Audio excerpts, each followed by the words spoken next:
जीवन में जब कोई साथ न दे, जब हर रास्ता बंद सा लगे, जब अकेलापन घेर ले, तब हमें क्या करना चाहिए? ये एक ऐसा प्रश्न है जो हर व्यक्ति के मन में कभी न कभी जरूर आता है। पर क्या आप जानते हैं, इसी प्रश्न का उत्तर हजारों वर्ष पहले भगवान श्री कृष्ण ने हमें भगवद गीता में दिया था।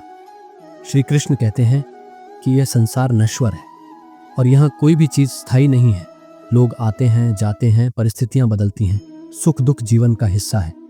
जब कोई साथ न दे तो हमें निराश नहीं होना चाहिए, बल्कि स्वयं को भीतर से मजबूत बनाना चाहिए। स्वयं को अपना सबसे अच्छा मित्र बनाएं। श्री कृष्ण ने गीता में कहा है, वह दरिदात्मना आत्मानम नात्मानम साधयेत, अर्थात व्यक्ति को स्वयं का उद्धार स्वयं करना चाहिए। स्वयं को कभी भी कमजोर नहीं समझना चाहिए। जब कोई साथ न दे तब हमें आत्मनिर्भर बनना चाहिए।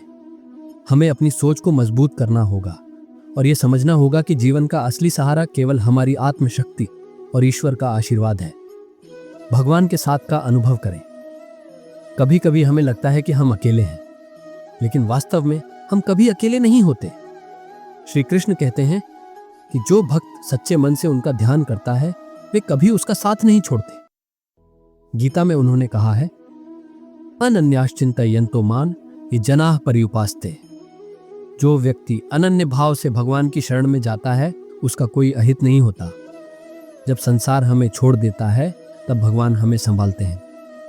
कर्म योग अपनाएं, व्यस्त रहें। कई बार अकेलेपन की भावना इसीलिए आती है क्योंकि हम अपने मन को खाली छोड़ देते हैं। श्री कृष्ण ने कहा है कि हमें हमेशा कर्म योग का पालन करना चाहिए।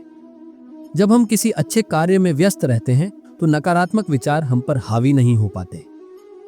सेवा, ध्यान, अध्ययन या कोई भी रचनात्मक कार्य हमें भीतर से मजबूत बनाता है।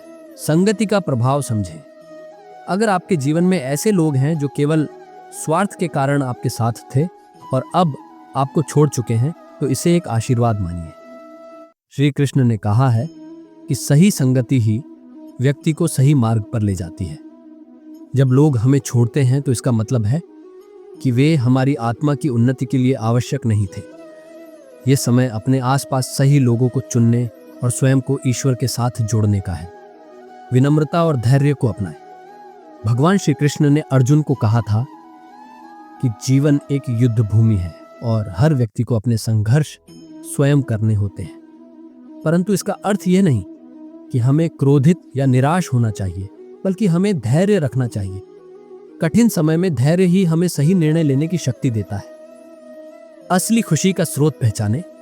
अगर हमारी खुशी लोगों पर निर्भर है, तो जब वे चले जाएंगे, हमारी खुशी भी चली जाएगी।